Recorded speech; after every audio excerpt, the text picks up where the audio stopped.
Hello, everybody. My name is Debbie DeAngelo. I'm a registered nurse, and I work as a health coach as well as a ballroom dance instructor. So I always say that I have like the two most fun jobs in the world, and I truly believe that. Today's presentation is on clean eating, and specifically, how do we begin the process of transitioning over to clean eating? So it's actually clean eating for beginners. Clean eating is not a new concept.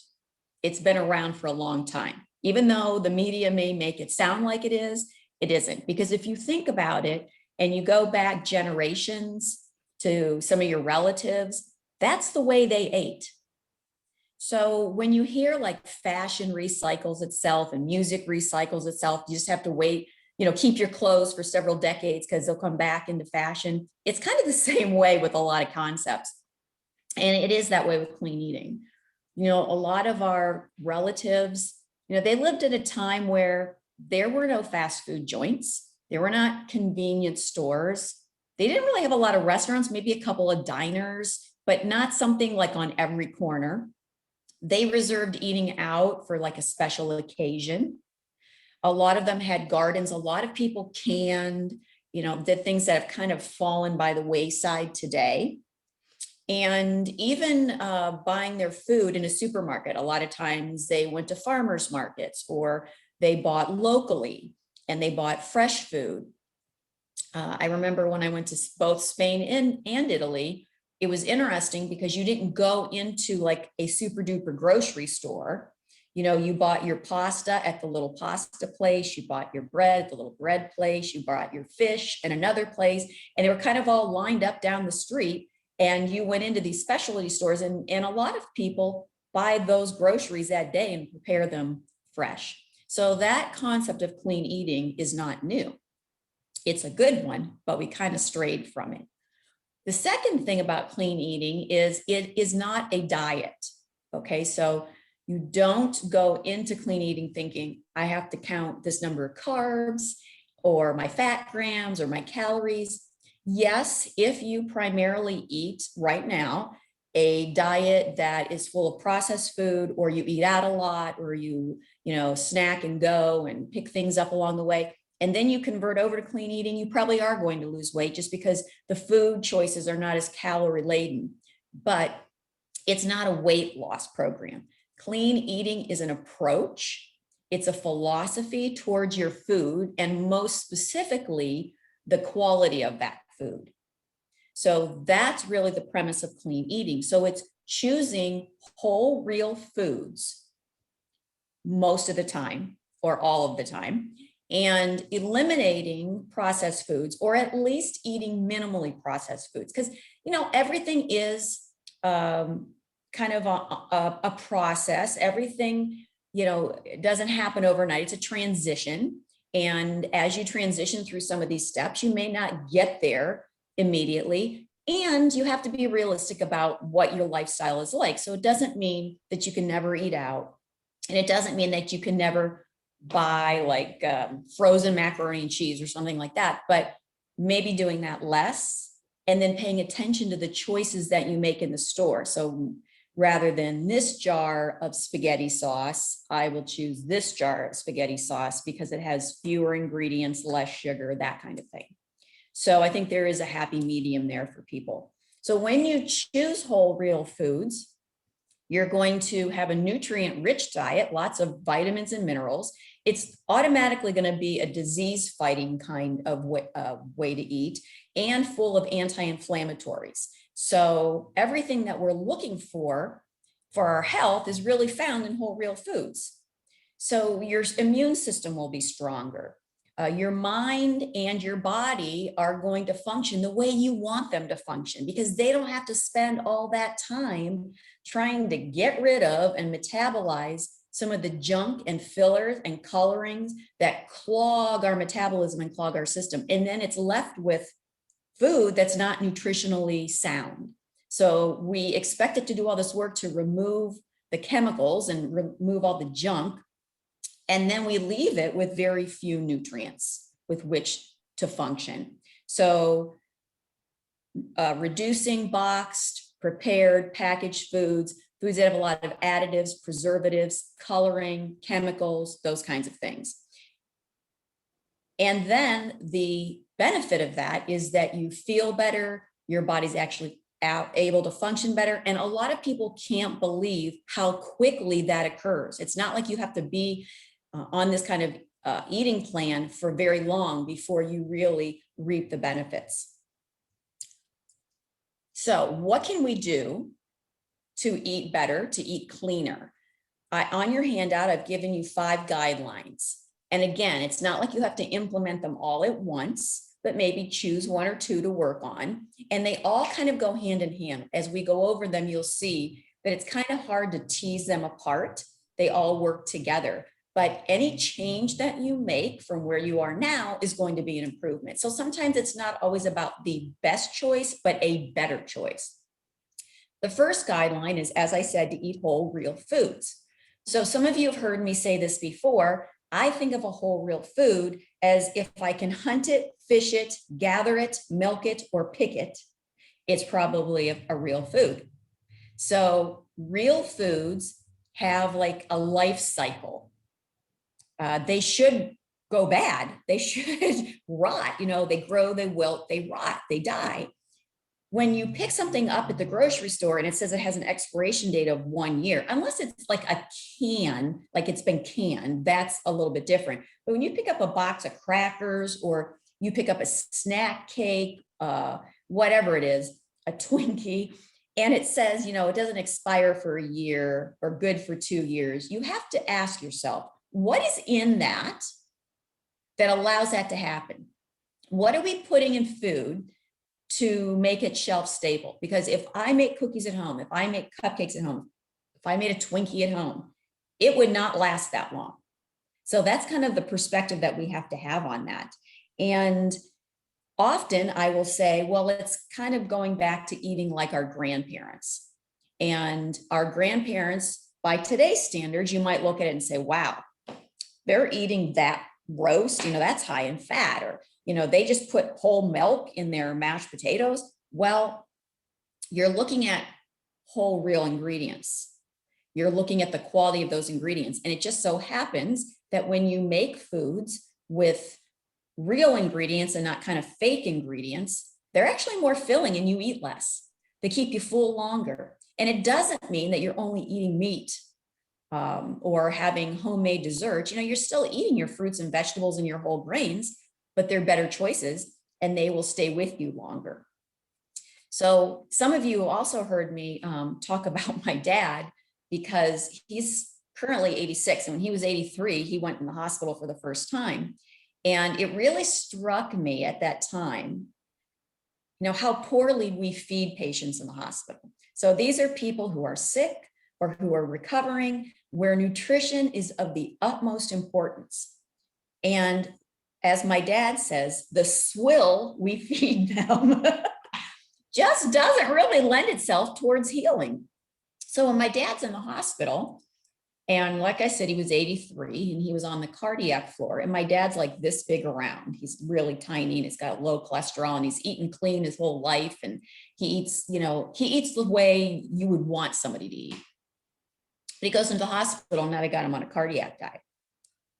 So they send him up scrambled eggs.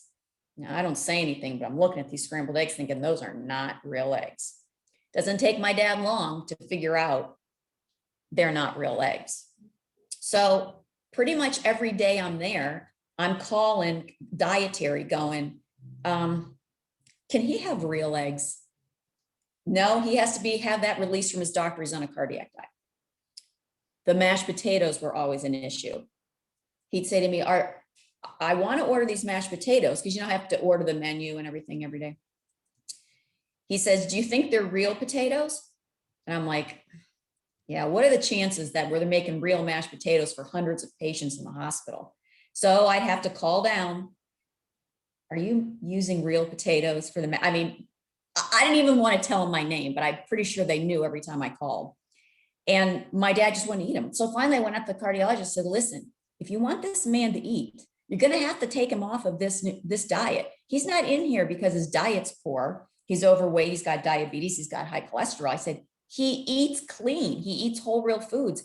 And you've put him on this plan where he can't order that food he's not going to eat.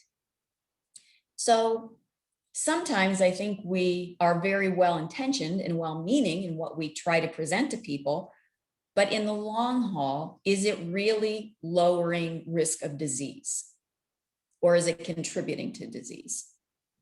So that was the first time I kind of really thought about it from that angle. And I don't even know how to solve that, because that's like going to a restaurant and expecting them to serve hundreds of people at one time and you're going to get a fabulous meal. I mean, it's just not going to happen. So lower your expectation about hospital food, because everybody complains about it. That's why you usually hear that when you shop, you should spend most of your time and most of your money around the perimeter of the grocery store. Because when you go into the grocery store, what do you find in all those aisles that go around the store? You'll find fruits and vegetables, you'll find your yogurt and your dairy products, your cottage cheese, your eggs, your meat. That's where you want to spend most of your time and your money. Now, I'm not saying that there aren't any foods to eat in the center aisles, because that's where you're going to find some of your whole grains, your nuts and seeds. What else? Olive oil. Yeah, stuff like that. Yes. So those are things that are nutritious, but for the most part, if you look down those aisles, you're going to find a lot of boxes and bags and packages and processed things and prepared foods. And if that's where you're spending the bulk of your time and money, then you're going to have a problem. So shop the perimeter. Oh, the legumes, they're going to be there too. So you're going to get your beans there. So it's not, taboo, but that's not where you want to spend most of your time. Buy the highest quality food that you can afford. And I think when it comes to that, you really have to look at what you value. Now, everybody's in a different place financially, so I don't make any judgments on people. Some people like just, they're scraping by. But foods that you can buy locally and seasonally tend to be less expensive than other kinds of foods. And something as simple as potatoes would be a much better choice than macaroni and cheese for the kids, and less expensive. So there are choices that you can make that are less expensive.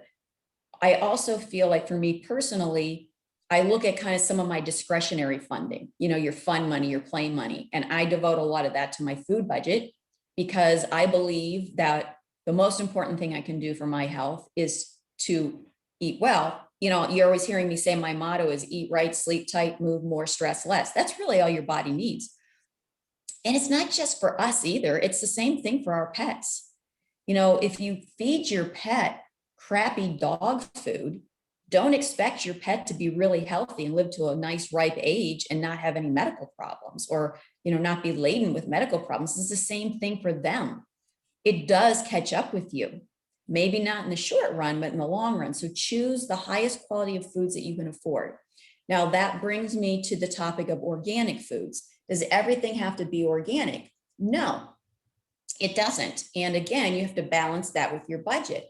But one thing that I always look at is produce, because that's really a lot of it is chemically laden. We use a lot of pesticides and herbicides and different chemicals on our produce. So I've listed for you on your handout the 2021 Dirty Dozen and Clean 15 when it comes to produce. So the environmental work group every year tests produce, and then they rank it in terms of how many chemicals are in, how pesticide laden it is. So the Dirty Dozen would be the ones that have the most chemicals and additives to them.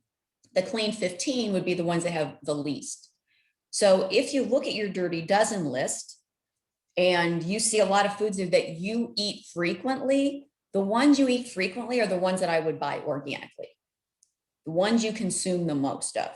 So, I look at that list and I see nectarines or peaches. I like them both, but I don't eat them that often. Maybe during the summer I have had some peaches. I can't tell you the last time I ate a nectarine. So I would not choose to eat that organically because I don't eat them that often. But I eat an apple every day. So those are always organic.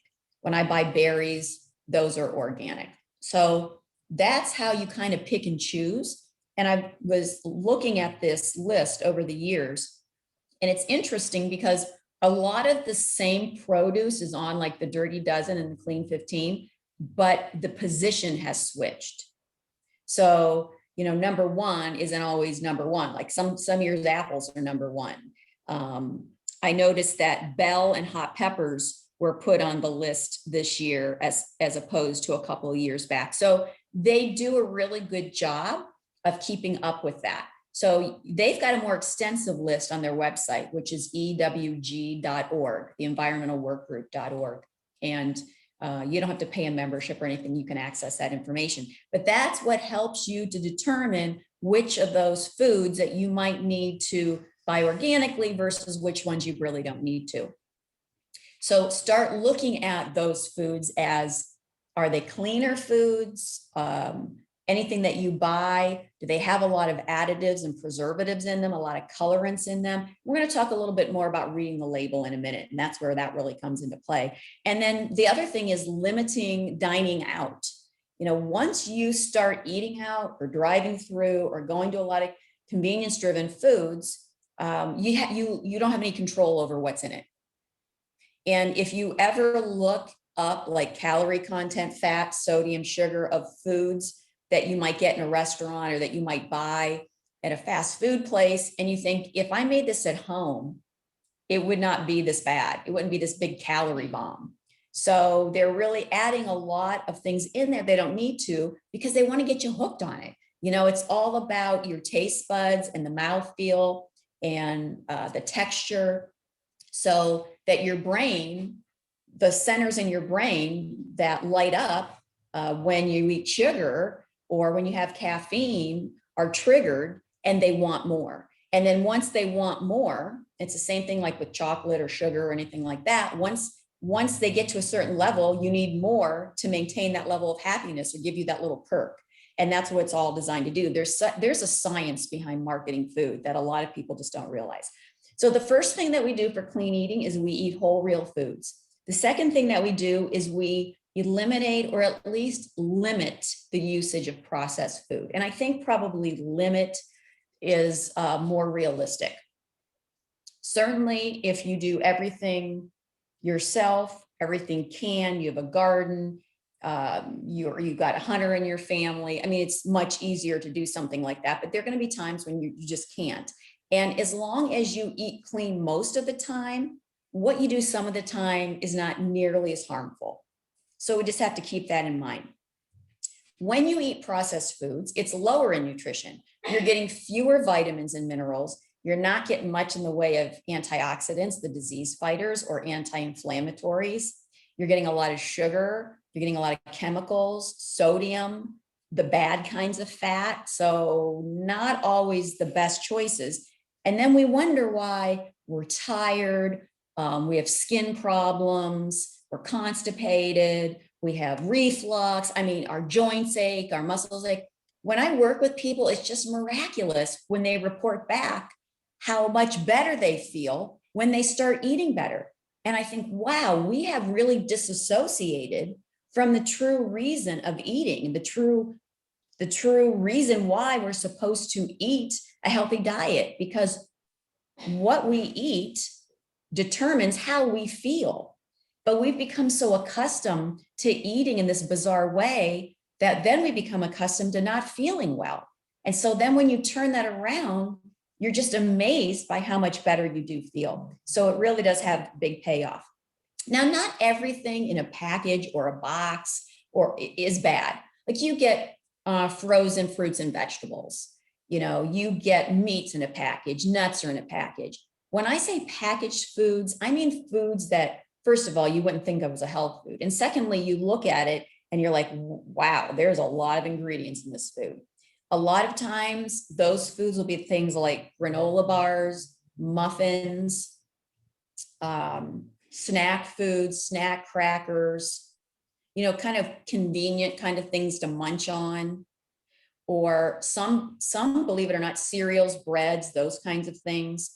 So it's not that everything in a package or a box is bad, but that's not where we should be getting our food the most often. Commercially prepared baked goods. I mean, it's so much better to make your own dessert or make your own cookies than to buy them, because you have control over the ingredients and you're not using half of the stuff that they are. You don't even have some of those foods in your kitchen. Yes, Jen just said, or have a friend make them for you. I know a really good baker. I like to cook and bake, so Jen's often the recipient of that. You know, back in the 70s and the 80s, in particular in the 70s, they started removing fat from our food because they thought, well, if we remove the fat, then people's cholesterol levels will come down. That didn't happen. Cholesterol levels continue to go up. The weight continued to go up. Diabetes soared. More and more people were being placed on medicine. Why is that? Because it's not just about the fat. Once they remove the fat, you know, you won't want to eat a lot of stuff. It doesn't taste that good. Fat's there for satiety. It's there for texture and flavor. But once they take that out, then they start loading it up with fillers and starches and sugar and really things that you shouldn't even be eating. They're like chemical names in order to take on properties to replace the fat. So is that any better? I don't think so. And it's turning out that it's not helping our health at all. It hasn't improved the situation at all. So I think when we start with that kind of mentality, it's just like downhill from there. There are often times that you can make substitutions. So you look at some foods in the grocery store, which might have a litany of ingredients that are not needed. Little things that you can make yourself that don't take that long. And one of them that comes to mind for me is always salad dressing.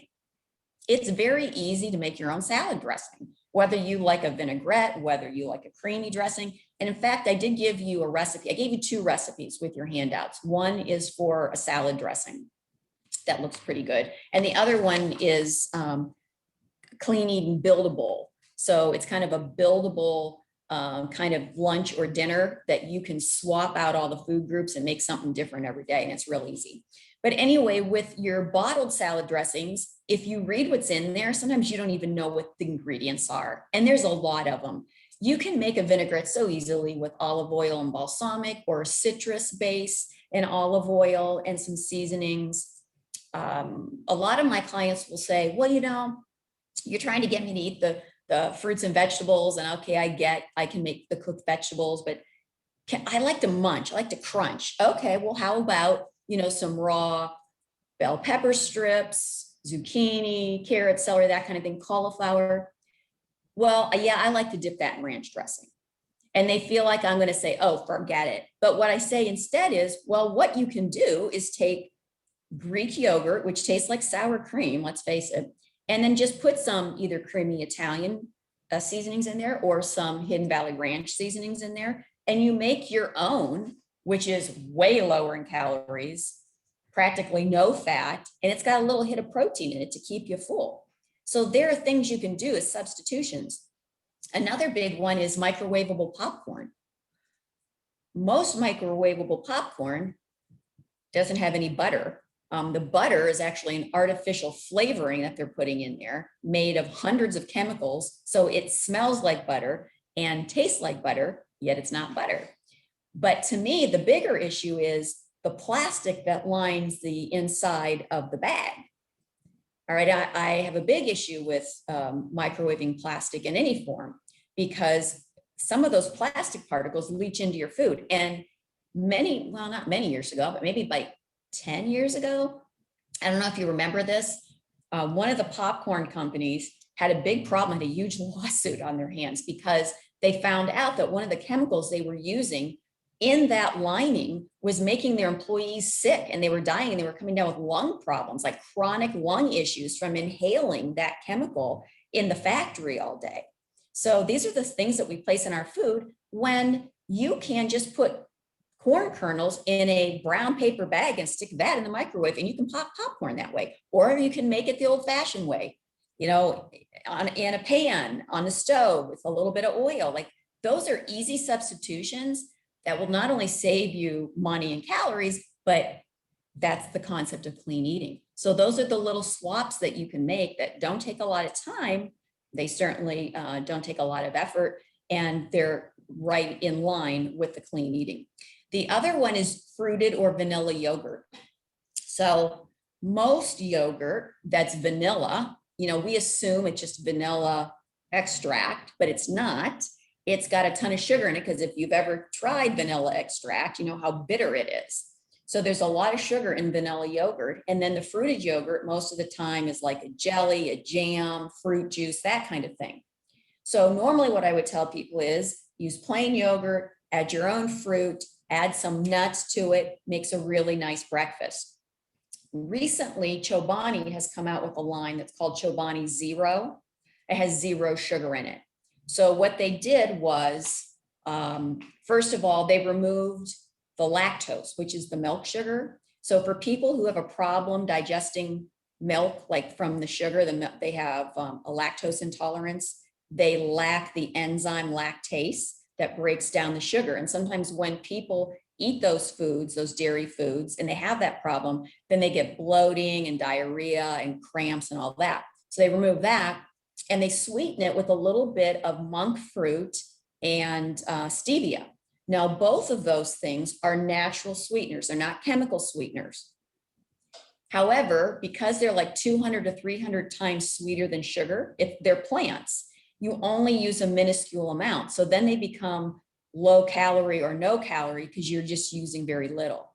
So I was really happy about that because I love vanilla yogurt and I haven't eaten it for years. I usually get the plain and put my own fruit and everything in it. So I tried the Chobani vanilla, Chobani Zero vanilla. It's really good. It's not super sweet, just a little sweet. And I am a person who does not typically like stevia. Like I have a lot of clients who like that as a sweetener, but I must have really super duper potent, bitter taste buds because I don't like stevia at all. I can't taste it in that. It's really good. So they have some fruited. You're not going to be able to count that as like a fruit, but there's no sugar in it. So it's Chobani Zero. So that's like an addition that's just come out recently that I think is a pretty good alternative. So just little things like that, little swaps you can make. So we're going to eat real food. We're going to limit our processed foods. And then the third thing we're going to do is read the label. And this comes in handy a lot for many different reasons. When you read a label or you look at a food and you look at the ingredient label, ask yourself, are these ingredients found in my cupboard? Is this ingredient something I would buy? If you look at it and say, I don't even know what this is, that's not a good sign. If you look at it and you say, I can't even pronounce what this is, that's not a good sign either. So your food shouldn't be full of those kinds of things. So that's one of the purposes of reading a label. When you buy prepared packaged foods and you look at the ingredient label, try to make a better choice. Like say you have to buy whatever it is, I'm just going to use jarred spaghetti sauce. Although any self-respecting Italian would never buy jarred spaghetti sauce. So you look at the jar and you see a list like this long. All right. Oh, geez. Does that mean I have to make my own sauce? No. Either look at the same brand, but a different flavor, a different kind, or look at a different brand and find one with fewer ingredients, things that you can identify, or maybe less sugar, less fat. It's amazing how much fat can be in spaghetti sauce. And when you look at the ingredient label, as a general rule, try to stick to something with 5 or fewer ingredients in it. Sometimes it's not always possible, but there are a lot of options out there today that are more closely aligned with that. Fewer ingredients, real ingredients, less sugar. Like there are some good products. So it might just mean, well, I can't buy this kind, but I can buy this kind instead. And that comes in handy with soups too, because soups are loaded with stuff. When you look at whole grains, what should you be using to evaluate this? What is a whole grain? How can I tell if it's in my food? Food manufacturers make it difficult because they like to use words like stone ground, 12 grain, harvest this. The color of it might look real pretty tan or earthy, dark brown. And it makes you think, this is a good loaf of bread. Well, it may taste like a good loaf of bread, but that doesn't mean it's the most nutritious loaf of bread. So when you're looking at ingredients, you're with bread or bread products, grains, any kind of grain, your first ingredient should be the whole grain. So if you're looking at something that's wheat-based, it should either say whole wheat or 100% whole wheat. The word whole needs to be in there. It can be a little tricky because sometimes you'll pick up bread and it'll say 100% wheat and you'll think, great, but that's not whole wheat. They're making you think that's the better choice, but it's no different than anything else. So the word whole needs to be in there. So bread products, 100% whole, whatever, or whole, whatever it is. Do you always have to buy whole grains? Not for every single thing you eat, but for most of your foods, at least 50% of your grains, whether it's rice or pasta or breads or cereal, should be whole grains. And experiment with other grains. Doesn't always have to be wheat. Buckwheat, which is gluten-free, by the way. Everybody thinks buckwheat has wheat in it, but it doesn't. It's a gluten-free grain. There's spelt, there's quinoa, there's farro, there's all kinds of ancient grains. There's barley. When it comes to oats, some of your best choices are actually going to be things that not everybody's heard of, people haven't heard of, like groats. Groats are actually the oats in their whole real stage, just the way they occur in nature. They've got all three parts of the grain. So a whole grain has all three parts to it. Once they start stripping some of those parts of the grain out, they start removing the nutrition, the fiber, and that's where you start to get a less and less nutritious kind of grain. So when you're looking at oats, groats, Groats, would be your best choice. Other good choices would be oat bran. Now, bran is one of those three parts to the grain. So obviously with oat bran, they just stripped it down to oat bran. But because the bran is so high in fiber and it's so good for your cholesterol level, oat bran is a really good way to go, even though they've stripped the other two out, because the bran tends to be like the most hearty, fibrous part of the grain. And then there's steel cut oats. So those are your top three. So if you're looking at eating more of a whole oat, you can do that. So start trying other grains. Now, I will caution you that when you start eating, like, say, wild rice or long grain rice, or I like to eat the black rice, it's called forbidden rice. Whenever you eat stuff like that, it's going to take you a little longer to cook. It's not an instant rice, but it's not hours either. So when we talk about cooking and batch cooking and stuff, we'll come back to that. But that's what you would look for. And color is just not an indicator when it comes to grains, products like breads and cereals and those kinds of things. Sodium, we need to limit sodium, but like, is there a number? Well, it's a little difficult. And recently, as in last week, you might have heard that the FDA is trying to encourage food manufacturers and restaurant owners to decrease the sodium in their foods, because we're not getting most of our sodium from the salt shakers. We're getting most of our sodium from processed packaged foods and eating out. So now they're trying to target food manufacturers and restaurant owners to decrease that sodium in the food so that we decrease the sodium in our diet. It's recommended that we limit our sodium to 2,300 milligrams a day, which is 1 teaspoon of salt. Which, you know, like if you go into like a deli or Subway shop, they have those little teeny weeny packets of salt. 2 of those would be 1 teaspoon of salt. That's what you need to limit to a day. And you might be thinking, well, I don't eat that much salt because I don't sprinkle any salt on my food. Well, that's really not where the problem comes into. So they're recommending 2,300. Most Americans get 3,400 milligrams or more a day. And we're getting it from foods such as bread. Bread is really high in salt, like commercially prepared bread is extremely high in salt, and bread products. The other top sources of sodium come from like soups and spaghetti sauce and condiments, those kinds of things, and tacos and pizza. Those were like the top 5 places where Americans get their sodium. So if we target those, and snack foods, like snack crackers. I mean, anytime you eat a potato chip, like who doesn't know you're getting, too much salt? It's like I don't worry about people not knowing that their cookies don't have, you're getting sugar from their cookies. Like your cookies aren't the way to go. We know we eat something sweet, we're getting sugar. We know when we eat something salty like potato chips or pretzels, we're getting salt. It's when we're eating, putting ketchup on our food, or we are having a can of chicken noodle soup that we don't realize how much sodium we're getting, or you're buying like chicken stock. And that's why a lot of those products now have reduced sodium. And when you taste the reduced sodium, you might think, did they put any salt in this? Yeah, there's still a lot of salt in there. It's just that we're so accustomed to a higher salt level that it really tastes like there's nothing in there when there's quite a bit in there. So that's where you have to look when kind of reining in your sodium. And then fat sources. When you're eating whole real foods, it's not like fat is off the menu. It is not. But we don't want to be eating a lot of trans fats. What are trans fats?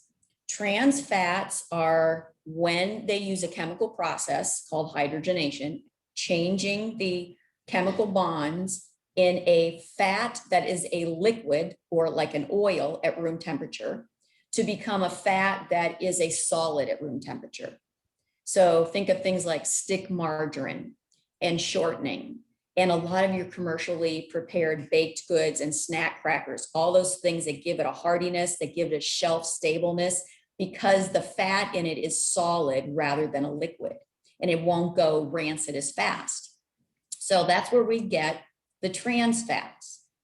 Now, complicating it a little further is even though they break out the fat on labels, and you may look at trans fats and it says 0, that doesn't necessarily mean there aren't any trans fats in it, because the government guidelines allow the food manufacturers to list 0 if it has less than a half a gram of trans fat per serving.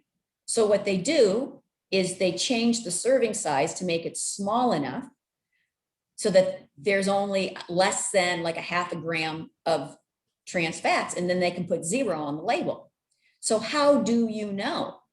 You look at the ingredient list, and when you see the words hydrogenated oil or partially hydrogenated oil, you know that there are some trans fats there. So for that, you kind of have to look at what kind of food it is and then look at the label to see if you can find those words hydrogenated or partially hydrogenated. That will mean there are trans fats in there. Healthy fats, that's a whole real food and a good way to go. It's just those. Oh, the other place you'll find a lot of hydrogenated fats or trans fats will be coffee creamers. So coffee creamers always seem like they're just kind of like thick milk with a little thickener in it. It's really got a lot of trans fats in it. So if you add a lot to your coffee or your tea, or you're using it frequently, you might want to try to find a substitute. And sometimes when people have an overall healthy diet, but yet maybe their cholesterol is still high, their LDL is too high, I'll start looking at those little sources that kind of add up for people. Coconut oil, even though in small amounts, coconut oil is not a bad thing, it's got a lot of saturated fat in it. And if you're a person whose LDL is really high, then that's one thing that we'll have to do is maybe pull that coconut oil out and see if it makes a difference. So we're going to read labels. The fourth thing we're going to do is we're going to skip the added sugar. And I want to emphasize added, because sometimes people think if there's sugar in a food, it's bad for you. And I hear this constantly. It always cracks me up. I just want to go like this when I hear it. But people will say, well, there are, there's sugar grams in my apple, and there's sugar in my carrots, and yet you want me to eat those foods. I'm really afraid they have carbs in them, they have sugar in them. And unfortunately, the only thing that usually gets through to them is I try to very diplomatically say, I don't think that America has a weight problem because we're eating too many apples and carrots. Okay, that doesn't even make sense to me. So people who are cutting carbs and won't eat whole fresh vegetables and fruits because of sugar and carbs, okay, that's crazy. So when it comes to added sugar, We're looking at sugar that food manufacturers have placed in a food to make it sweeter. So naturally occurring sugars that you will get like in fruits and vegetables and some grains, that's not an added sugar. Added sugars and too much sugars are actually inflammatory and can cause problems. That's why we want to rein it in. Doesn't mean you can't ever have chocolate or can't ever have a dessert. But again, we don't want to make that something that we're doing too frequently. So the American Heart Association several years ago came out with a guideline for added sugar. And people get confused by these guidelines because they think this should be their total sugar coming from milk products, because whole fat milk products have some sugar in it. Reduced fat milk products and skim milk products and non-fat milk products have more sugar in it, because now the food manufacturers are adding it to make up for the lack of fat. So dairy normally has a little bit, that's the lactose, that's your dairy sugar, and fruits and vegetables. The American Heart Association not talking about that sugar. They're talking about the sugar that's put into food. So for women, the guideline is to limit it to 24 grams of sugar a day, which would be 6 teaspoons. For men, it's 36, which would be 9 teaspoons. So when you're looking at a food label, whatever the food is, and it says it has 28 grams of sugar in it, and you think, well, how many teaspoons is that? Just divide it by 4, and that will give you the number of teaspoons. So that would be 7 teaspoons of sugar.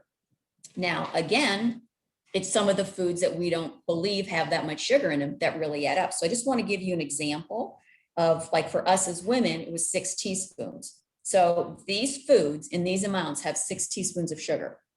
A little side cup of salad dressing, like you would get at a restaurant, a little side cup of like a light vinaigrette or a light raspberry vinaigrette has 6 teaspoons of sugar in that little quarter cup.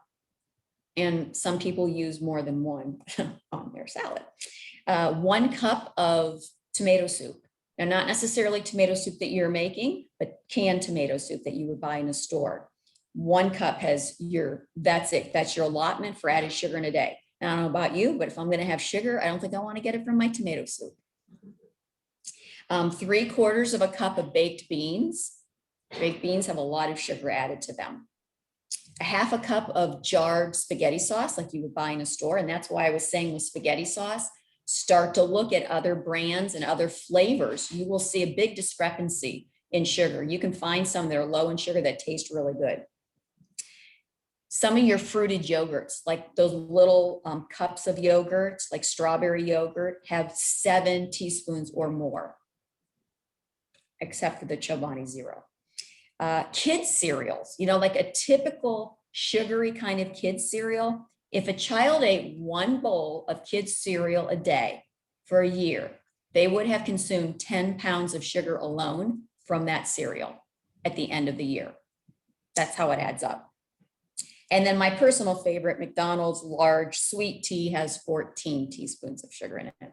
So, if you're making iced tea at home, I think we would all say, wait, there's something wrong. I shouldn't be adding 14 teaspoons of sugar to this big glass of iced tea. But when we go and we drive through and we pick it up and we have no concept of that, we just think, hey, this tastes really good. Yeah, I'm going to get me another one of them. 14 teaspoons in 1 large, you're exhausted for a couple of days there with your sugar intake. As I mentioned, stevia and monk fruit, really good options for low calorie sweeteners that are natural. They're plant-based. Now, looking at this from a clean eating perspective, honey and maple syrup are good choices too.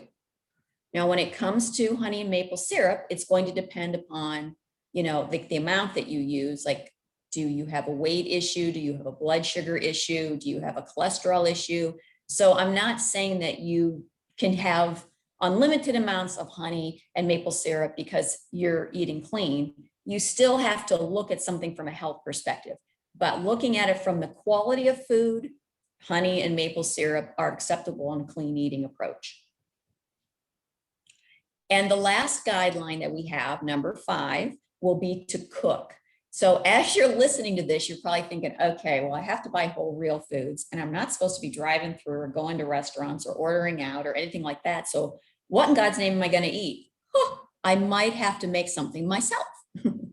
So when I'm working with my clients, if this hasn't dawned on them by the time I'm done going over their nutrition plan with them, I always bring it up, because in order to set them up for success, I want them to have the tools to be able to implement this without being overwhelmed, thinking, I don't have time to do this. Because when we think we don't have time and we don't have the food available, then we start pulling those convenience foods. Then we start going back to our old habits that got us in trouble in the first place. So we need to be prepared. Preparing and planning is vital to this type of eating plan.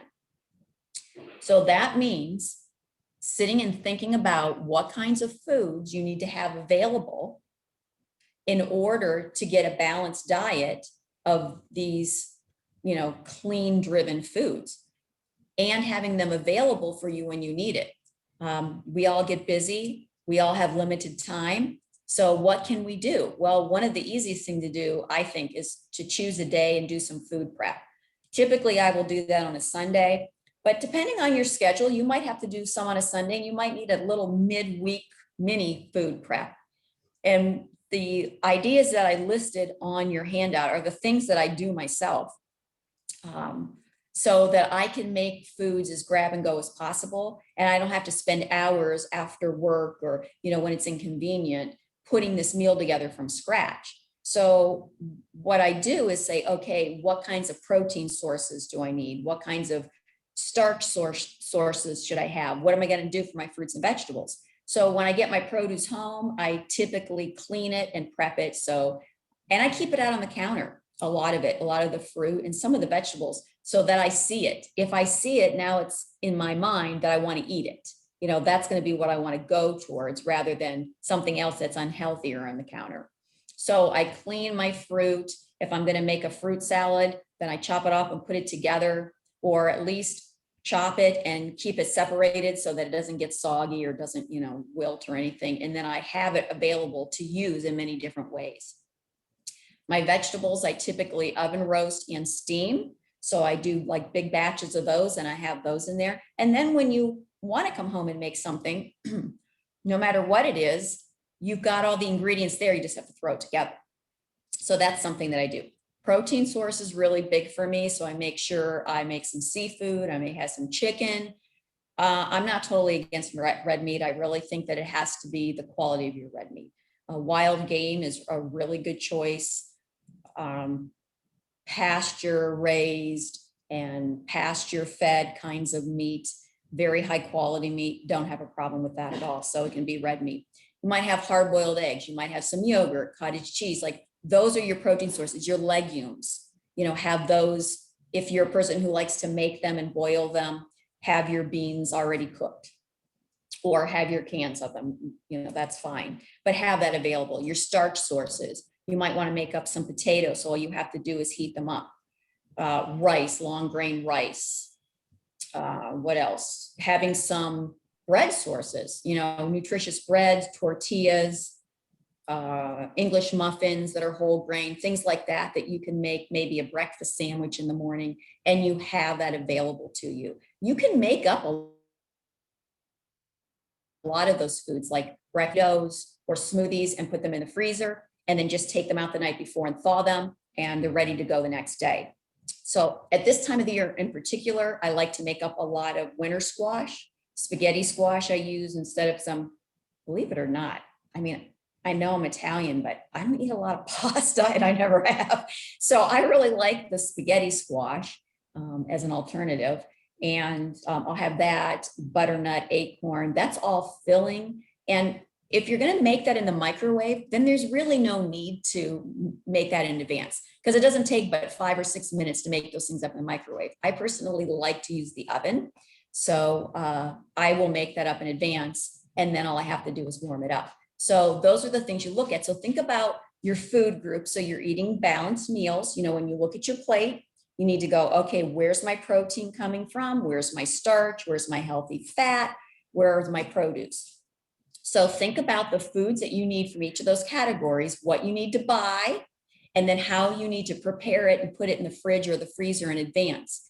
This is a great time of year to make soups. I cannot open a can of soup. I just will not. I mean, I don't like the taste of it. Nutritionally, it's poor. Again, I like to cook. So, somebody else would be like, you're crazy. I'm not going to spend time doing that. But you can make up a big batch of soup and then freeze some of it. I like to freeze some, knock on wood, in case we get sick, because again, like if I don't feel well and I want some soup, I will not eat canned soup. My husband, he didn't care. He'll eat a can of soup. I want homemade soup. So I have some of that in the freezer. So it's there if I need it. If you like oatmeal in the morning, you can make crock pot oatmeal, or a baked oatmeal is really good. And then you serve it up and slice it in the morning. So start thinking a little more creatively about things that you can assemble and put together that don't take inordinate amounts of time. You don't have to become this professional cook to do anything. Talk to some of your friends who do that. Swap some recipes. There are clean eating magazines and websites with very simple kinds of recipes. And speaking of which, we have this nice cookbook that's being given away tonight. And that's what this is: 100 Days of Real Foods, meal planning, and also recipes. And that would be a good place to start too. And then again, reserving eating out for special occasions, because and when you eat out, if you only eat out periodically and not regularly, then you don't have to be worried about what you're choosing or feel guilty about what you're eating, because you're eating well most of the time. So what you do most of the time is more important than what you do some of the time. And that's just normal healthy eating. So you have splurges, you have celebrations, you have holidays. Enjoy what you're eating, because you don't eat that way every day. And then you go back to your regular eating. Does anybody have any questions? I do. Okay. Percentage of dark chocolate. What are we looking for as far as cocoa or cacao or whatever? What do you look? Okay. Well, actually, at least 70%.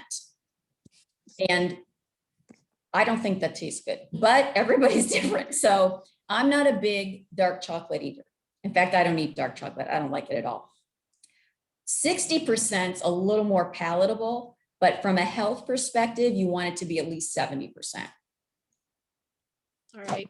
Next question. I've been reading that sunflower oil can be inflammatory. What are your thoughts? Well, sunflower seeds themselves are not, but the oil, because of the way we use oil and the amounts that we use, and the fact that there's a lot of saturated fats in there, it's from a cholesterol perspective, it's not really recommended. And from an inflammatory perspective, you're much better off with either extra virgin olive oil, avocado oil, walnut oil, almond oil, some of those. And if you're going, and you've heard me say this before, if you're going to use canola oil, get the kind that says non-GMO, because canola oil is one of those foods that's heavily genetically modified. Almost all of it is. So make sure that it says non-GMO if you're going to use canola oil frequently. And my final question is, how do you clean your veggies and fruits? Okay. So what I do is I get like just a large mixing bowl. Say I have my apples, even though I buy organic apples, it doesn't matter if it's organic or non-organic. First of all, stuff's dirty in the store and people are pawing all over it and coughing on it. I want the germs away. So I want the dirt and the filth away. But especially if it's not organic. So my berries or, your apples or your cucumbers or whatever it is you have, put them in a big bowl of water with about a 1/4 cup of distilled white vinegar. And then you let them soak in that for the berries no more than 20 minutes because they'll get soggy, but everything else 20 to 30 minutes. And then when you go to rinse it, scrub it with the little brush, the little veggie brush, and rinse it, like scrub the skin and then rinse it and let it dry. And I do that, especially if it's not organic, but I even do it with my organic, like I said, because it's a good way of cleaning the germs and stuff that's all over it. Using a bowl of water with a 1/4 cup of. Yes, a bowl of water. You put the almost like it's a big mixing bowl I use. And then I just dump like a 1/4 cup of white distilled vinegar in it, put my veggies in that or my fruit in that. Okay. Anybody Anyone else? Yeah, I was gonna say, anyone have any questions? All right, well, if you decide you have questions later, my email address is on the handout. And just remind me that you were in this workshop, so I have a perspective and a reference from where you're coming. And just let me know if you have any problems or issues. Okay, All I've right, got the names right here, folks. thank you. And the winner is Becky. Becky. I will put it together, and if you don't want to share your address, I can put it in the envelope, and Sue, you can write her address on there.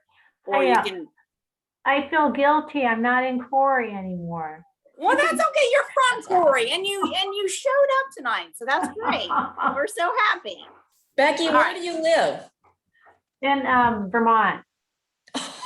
Oh my gosh. I guess you won't be dropping by to pick that up. Definitely not. All right, folks. Well, if you have any questions, the email for Debbie is on the handouts. If you didn't get the handouts and you want to make sure you get those, please let me know. But we appreciate you being here, and I hope everybody has a good night. That was Thanks. great. Thank you. Bye. All right. Thanks, everyone.